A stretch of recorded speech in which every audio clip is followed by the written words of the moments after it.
41번 다음 가상 인터뷰의 주인공에 대한 설명으로 옳은 것은 얼굴만 봐도 뭐 박은식 선생님이란 걸 알 수가 있죠. 사진을 많이 보신 분들은 알 것 같습니다. 여기 보면 한국 독립운동지 열사 이렇게 되어 있죠.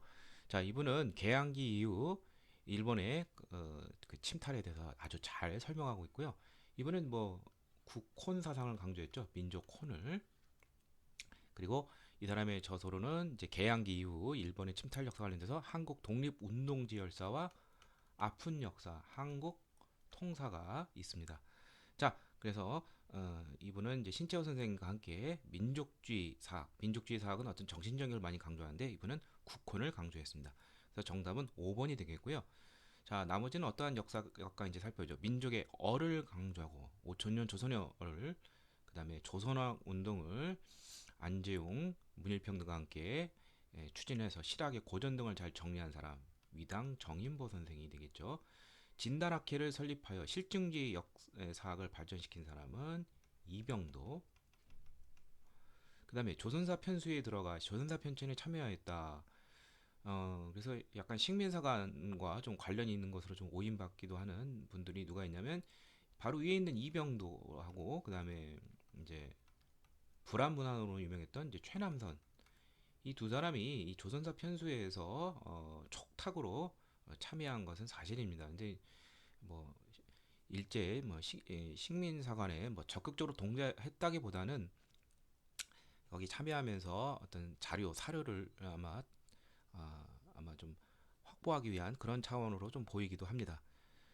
자, 아무튼 조선사 편수에 이 두 사람이 이제 대표적으로 이제 참여를 했고요. 자, 유물사관을 바탕으로 마르크스의 유물사관을 바탕으로 조선 사회경제사, 조선 봉건 사회경제사 등을 조선을 하면서 세계사적 보편성에 입각하여 우리 한국사도 발전했다고 강변하면서 일제 식민사관의 정체성 이론을 논박한 사람 바로 백남은 선생이 있죠. 예, 그래서 정답은 5번이 되겠고요. 신채호 선생도 같이 좀 잘 알아두시기를 바랍니다. 42번 가나 사이에 시기에 있었던 사실로 옳은 것은 자 동북 삼성의 군벌 장장님은 이 장장님과 일본과의 협정이 성립이 되었다. 한국인은 잡히는 대로 왜 넘겨졌다. 이게 잡아서 인도하는 거 바로 니스아 협정이 되죠. 1925년인데 그래서 만주에서 우리 독립군들이 그 지역의 지배자인 이 군벌과 그 다음에 일본인에게 동시에 쫓기는 아주 그러한 안 좋은 내용의 협정입니다. 자, 나와 공군은 상해의 프랑스 조계를 떠나 원래는 이제 상해에 있었으니까 이건 임시정부란 건 알 수가 있죠. 여기 보면은 임시정부 요인 뭐 박찬익이라든지 엄황서, 뭐 서구 이동전생 여기로 떠났다. 임정이 이제 상해를 떠난 시점이 바로 언제냐면 1932년 이제 그 상해 사변이라 가지고 일본이 이게 점령해 버리죠. 그래서 이제 바로 그해 4월에 윤봉계 선상에 이제 홍코 공원 의거도 있긴 한데 상해를 점령했기 때문에요. 그래서 이 시점은 1932년이 됩니다. 그래서 여러 군데를 이제 가흥으로 갔다 뭐 우한으로 갔다 이렇게 하면서 결국 나중 최종 1940년 9월에는 충칭에 정착을 하게 되죠. 자, 요 사이 시기에 역사적 사실을 물어보는 것입니다. 자, 하나씩 보도록 하죠. 일본군의 보복으로 감도 참변이 발생하였다. 이건 이제 청산리 대첩쯤이 되는데 1920년 10월에서 12월 석 달 동안 무자비한 보복이 있었습니다. 한국 광복군이 국내 진공 작전을 준비했다. 이거는 일제 패망의 바로 직전 1945년 3월부터 이제 추진이 되었죠. 한일 애국단이 조직이 되어 의거 활동을 전개했다. 그렇죠. 1931년에 조직이 돼서 임정이 이동하는 계기가 윤봉길 의거가 되죠. 1932년 4월에. 그래서 정답은 3번이 되겠고요. 자, 일본의 토지 침탈을 막고자 농강회사가 설립된 것은 애국개몽단체 보안회가 추진했던 황무지 에, 개간 반대 운동이 되겠죠. 예, 이게 바로 1904년에 있었는데 우리가 회사를 설립해서 황무지를 개간하겠다. 그래서 나온 결과물이 바로 농강회사입니다. 예, 황무지 개간 반대 운동에 보안회와 함께 농강회사도 좀 알아두시고요. 삼균주의, 정치, 경제, 교육에 균등에 입각한 대한민국 건국강령이 발표된 시기는 1941년 11월입니다. 자, 다음 43번. 다음 자료에 나타난 민족운동에 대한 설명으로 옳은 것은, 자, 탁 봐도 내 살림 내 것으로 바로 우리 것을 쓰자. 물산 장려 운동이 되겠죠. 자, 이 물산 장려 운동은 국산품 애용 운동인데 1920년대에 주로 일어났습니다. 여기에 이제 핵심이 되는 단체는 조선 물산 장려회가 있고요. 그 외에도 뭐 자작회, 우리가 지은 거라는 뜻이죠. 그다음에 뭐 토산품 애용회, 애용 부인회, 뭐 이런 단체들이 있습니다. 그래서 정답은 이제 4번이 되겠고요. 자, 나머지는 어떠한 운동과 관련된지 살펴보죠. 조선 노동 총동맹을 중심으로 전개되었다.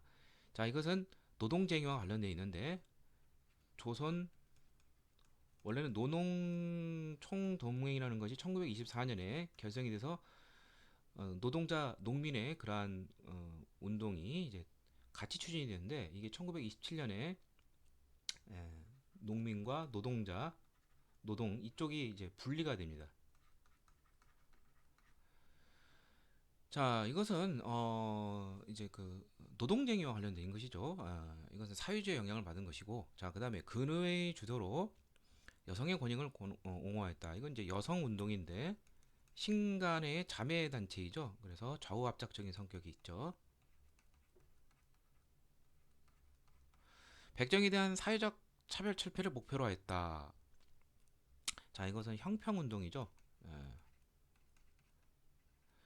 진주에서 1923년 설립이 된 조선 형평사를 아, 중심으로 해서 이 운동이 전개되었습니다. 그 다음에 국문연구소 1907년 대한제국 때 국문연구소를 세워 한글을 체계적으로 연구했다. 이건 뭐 한글 연구와 관련된 그런 움직임이죠. 1907년 예, 학부에 이제 주시경 선생이라든지 지석영 선생 이런 사람들이 활용을 했고요. 나중에 1921년에 조선어 연구회가 나오고 또 1931년에는 이것이 조선어학회로 확대 개편이 되었습니다. 44번 밑줄근 시기에 시행된 일제 정책으로 옳지 않은 것은, 자, 여기 보면은 중일 전쟁 이후 전쟁으로 이제 나가는 것이죠. 일제가 침략 전쟁을 확대하는 이 시기, 바로 중일 전쟁 다음에 1938년에 국가 총동원령이 제정이 되죠. 예, 그러면서 인적 물적 수탈이 많이 이루어지게 됩니다. 자, 그런 것이 여기 이제 나와 있는데 하나씩 보도록 하죠. 자, 여자 정신 근로령, 여성들도 노동력 착취를 위해서 이제 일제 막바지에 여자 정신 근로령을 1944년에 반포해서 전쟁 물자 수행을 위한 그런 노동 현장에 마구 집어넣게 됩니다. 자, 그 다음에 육군 특별 지원병제를 실시하였다. 이게 이제 1938년에 있었고요. 1943년에는 학도 지원병제가 있었죠. 자, 그 다음에 식량 배급 및 미국 공출, 또 금속 공출, 대가 없이 쌀이라든지 금속 이런 걸 다 뜯어가는 것이죠.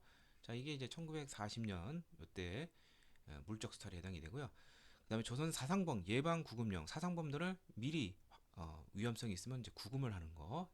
이것이 1941년에 있었습니다. 뭐 자세한 거 잘 모르더라도 5번 같은 경우에는 기한 내 소유지를 신고하게 하는 토지조사령, 이거 토지조사와 관련돼 있죠. 이거 1910년대에 있었던 일이죠. 자, 그래서 정답은 5번이 되겠습니다. 45번 가부대에 대한 설명으로 옳은 것은 30여 년이나 비밀리에 행동한 조선혁명 청년은 지금도 중국 항해에서 혁명행동의 기회를 얻어 뭐뭇은 10월 10일 항커우에서 성립되어 중앙군의 이동에 따라 계림으로 했다. 대장 진빈 선생 김원봉이라고 되어 있네요. 김원봉이 만든 부대 조직은 1938년 10월 우한에서, 여기서 항코가 우한에 있는 저기 지역이죠. 바로 조선의용대가 되겠습니다.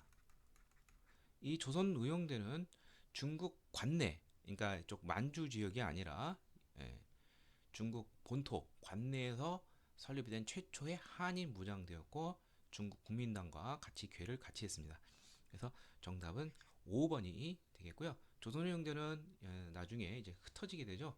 본대와 김원봉 등은 한국 광복군으로, 그 다음에 대부분은 조선의용대 화복지대를 가지고 중국 공산당과 공산군 팔로군이 있는 예난 화북지역 쪽으로 태양산이라든지 이쪽으로 이동을 하게 되면서 조선의용군으로 확대 개편이 되었습니다.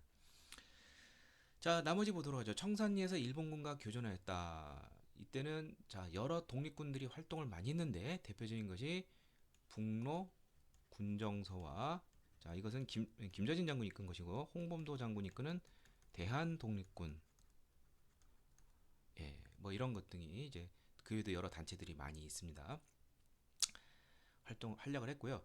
대전자령, 동경성, 쌍성보, 사도하자 이런 것은 1930년대 초 북만주 지역에서 활동을 했던 지청청 장군이 이끄는 한국 독립군이 되겠습니다. 일본의 공세를 피해 자유시로 이동하였다. 청산리 대첩 이후 여러 독립군들이 이제 소련의 지원을 믿고 이제 극동 자유시 쪽으로 이동을 하게 되는데, 그 전에 여러 독립군들이 다 합쳐서 대한 독립군단이라는 통일된 조직체를 만들고 서희를 총재로 해서 이동하게 됩니다. 그렇지만 이제 강제 무장 해제당하죠.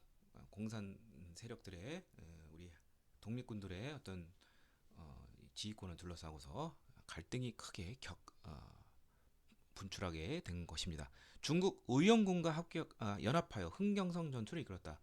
아까 30년대 초 북만주에서는 한국 독립군이 중국 호로군과 연합을 했다면, 양세봉 장군이 이끄는 조선혁명군은 중국 의용군과 연합을 해서 남만주, 서간도 지역에서 흥경성, 영릉가 이런 전투에서 군대를 크게 물리쳤습니다. 자, 다음 46번. 다음 기념사를 발표한 정부 시기에 있었던 사실을 오는 것은 오늘 국민교육헌장 선포 1주년에 즈음하여.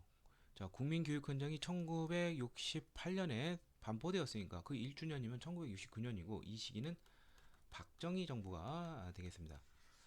자, 이게 이제 교육과 관련된 것을 물어보는 문제인데, 자, 하나씩 보도록 하죠. 국민학교는 명칭을 초등학교로 변경한 것은 김영삼 정부 때입니다. 국민학교는 명칭이 1941년 천안 칙령회에서 심상소학교가 이제 국민학교, 이제 천황 나라의 어떤 국민들의 시민들의 학교라는 그런 뜻인데, 이게 너무 일제의 잔재가 너무 많죠. 그래서 초등학교로 변경을 했고요. 과외 전면 금지와 대학 졸업제 등을 시행한 사람은 바로 전두환 정부가 되겠고요.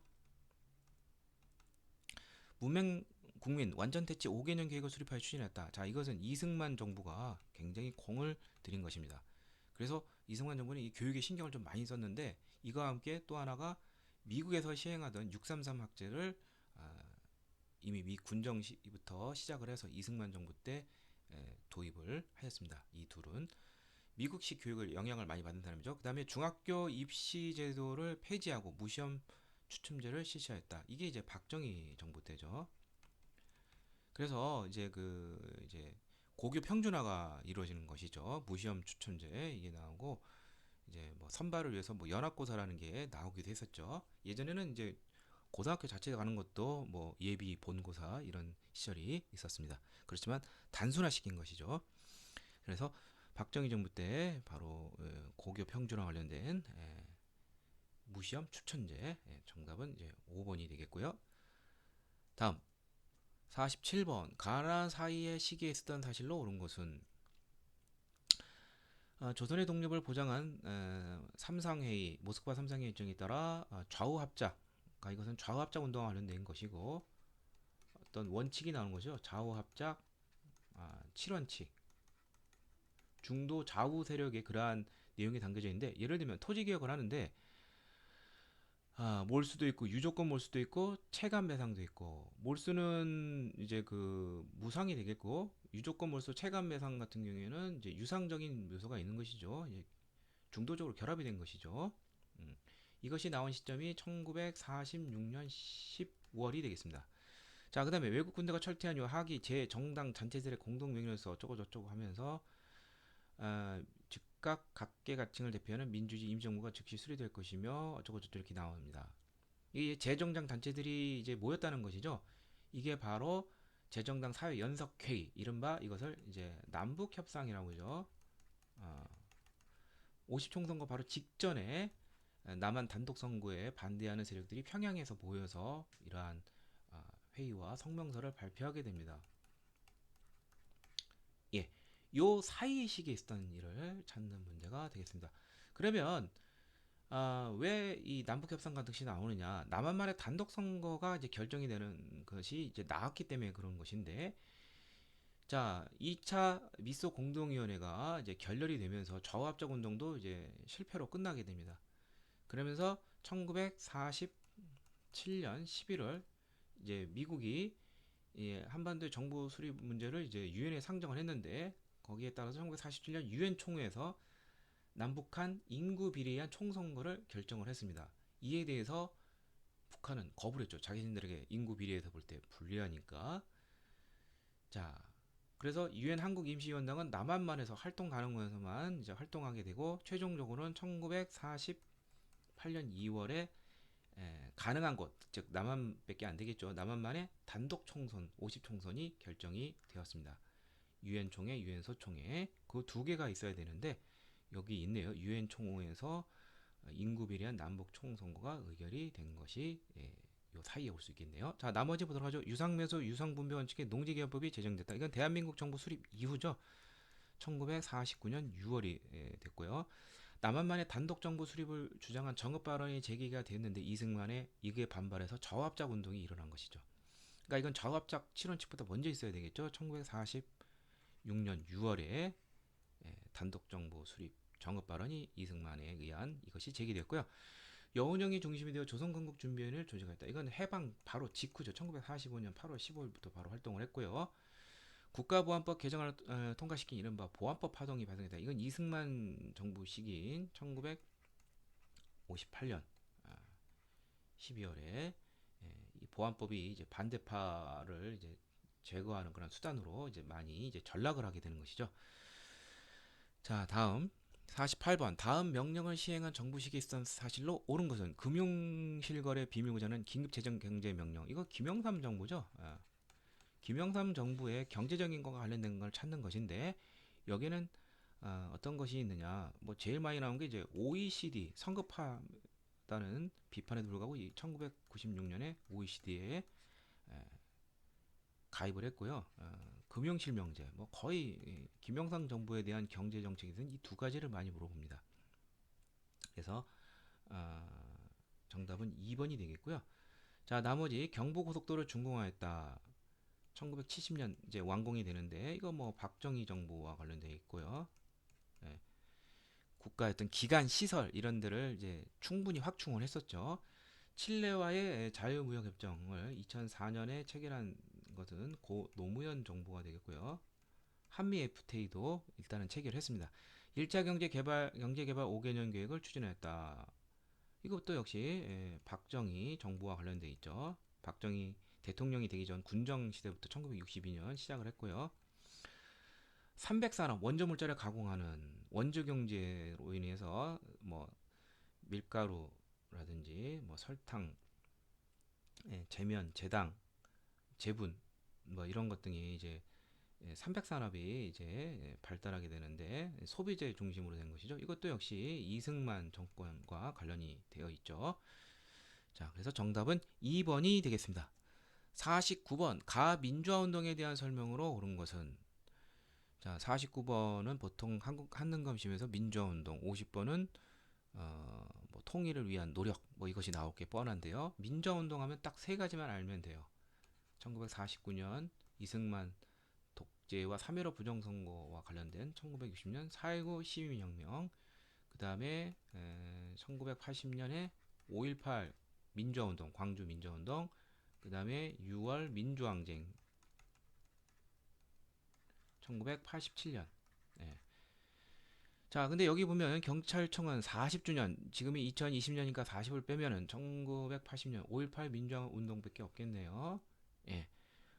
자, 5.18 민주화운동은 이제 결국 정부의 계엄군의 잔혹한 진압이 되었지만 이후 민주화 운동의 어떤 희생, 어떤 밑거름이 되었고요. 그 다음에 이제 이 당시 5.18과 관련된 여러 기록물들이 유네스코 세계 기록유산에 등재가 됐습니다. 무슨 여고생이 쓴 일기라든지 2011년에 그런 자랑스러운 것이 있는데, 정답은 3번이 되겠고요. 자, 그러면 나머지는 어떤 것과 관련된지 살펴보죠. 박종철과 이한열의 희생으로 확산이 됐다. 이것은 1987년 6월 민주항쟁과 관련돼 있고요. 호헌철폐, 여기서 헌법을 지킨다는 건 대통령 간선제를 유지하겠다는 것이죠. 이건 전두환 정부의 그런 방침인데, 독재 타도의 9월에 된 것은 6월 민주항쟁이고요. 그 다음에 대통령 중심제에서 의원 내각제로 바꾸는 계기는 이건 4.19 혁명과 관련돼 있죠. 4.19 혁명 이후에 3차 개헌을 하게 되는데, 바로 의원 내각제에 개헌을 하게 됩니다. 그래서 윤보선 장면 정부가 들어서게 되죠. 대통령의 하야를 요구하며 대학 교수인 시행지를 벌이면서 결국 이승만 정부가 무너지죠. 이것도 역시 4.19 혁명과 관련이 되어 있습니다.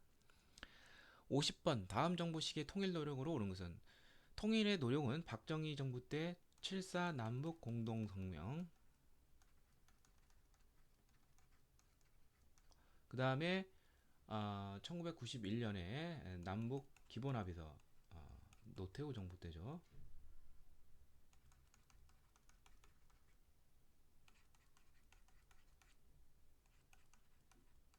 그 다음에 김대중 정부 때 6.15 공동선언이 있습니다. 물론 이 뒤에도 뭐 현 문재인 정부도 뭐 남북 정상회담 이런 것이 많이 있지만, 첫 번째 것들이 항상 그 의의가 있는 것이죠. 자, 그런데 이거는 이제 박정희 정부고, 이거는 노태우 정부이고, 이건 이제 김대중 정부가 되는데, 자, 여기 보면 한국 헝가리가 수교했다. 공산권이 있죠, 옛날에. 이거는 이제 이른바 북방외교 관련돼 있고, 남북한이 유엔 동시 가입을 했다. 1991년 8월. 그 다음에 한중 수교 1992년 등등. 이 북방 외교 이런 거 관련된 것이 바로 노태우 정부의 통일을 위한 노력인데, 그 결과 남북 기본 합의서와 또 하나가 한반도 비핵화 공동 선언이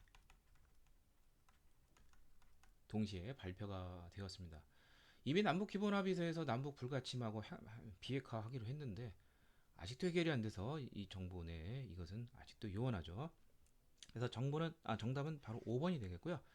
자, 나머지 보도록 하죠. 남북조절위원회 7.4 남북선언의 결과는 자주평화 민족의 대달기는 평화 통일의 3대 원칙이 확립된 관계에 남북조절위원회가 설치된 것입니다. 그 다음에 개성공업지구 조성에 합의한 것은 6.15 공동선언의 후속 조치가 됩니다.